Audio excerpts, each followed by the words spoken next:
Қиындық деген нәрсе мұсылманның санасында. Салы бүгінгі сіздің басыңызға түсіп жатқан қандай да бір қиындықтар болса, шынайы иман келтірген адам үшін бұл қиындықтар емес. Неге? Өйткені сіз ақыреттің қиындықтарына иман келтірген адамсыз. Пайғамбарымыз саллаллаху айтады: мен қаншама үрейлі нәрсені көрдім дейді Алланың қалауымен. Мен көрген үрейлі нәрселердің ішінде қабірден үрейлісін көрмедім дейді. Қабірдегі үрейден үрейлі нәрсе көрмедім дейді мен. Барзах әлемінде қиямет орнаған күнге дейін. Қияметтің қиыншылықтары қандай? Залика яума изин яумун асир. Ол күн, уа пайғамбар, қияметтің күні, ол сондай ауыр күн. Алал кафирина гойру ясир. Кәпірлерге оңай болмайды, ей пайғамбар дейді. Кәпірлерге оңай болмайды дегенде, мен өз күнәларымды еске аламын да, маған да айтылып жатқандай халге кетемін мен. Біреудің үкімімен айналыспай. Яғни мұмин, мұсылман осылай ойлайды. Сондықтан да сол күннің қиындықтары, міне қиындықтың көкесі сол кезде болады. Мынау қиындық емес. Мынау сен өзіңді болаттай.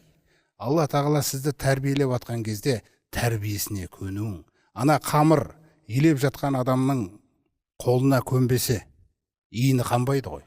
Сол секілді Алла тағала сізді Құрандағы бұйрықтары мен тыйымдары бірақ нәрсені ғана елестетіңіз. Ол сізді илеп жатыр. Қалай илейді, өзіңді толық бер. Сол өзіңді бере салған адамды мұсылман деген сөз өзі соны білдіреді өзі. Көнген, берілген деген сөз өзі мұсылман деген сөз. Алла илесін сізді.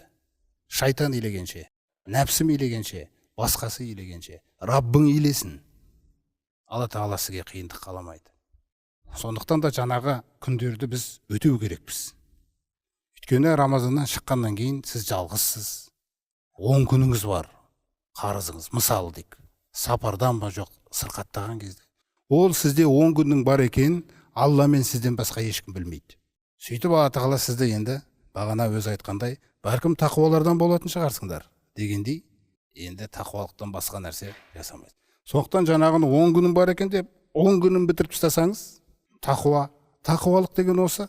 Тақуалық деген анау көлдің үстімен жүретін, аспанмен ұшатын адам емес. Тақуалық деген осы Алламен екі арадағы келісімдері, жаңағы сандары оразадағы. Осы нәрселерге ұқыпты болып, соны Алла үшін орындап берген адам. Аллам айтты ма, болды. Раббым қазасын істе деді ма, болды, орындаймыз. Осындай мағынада.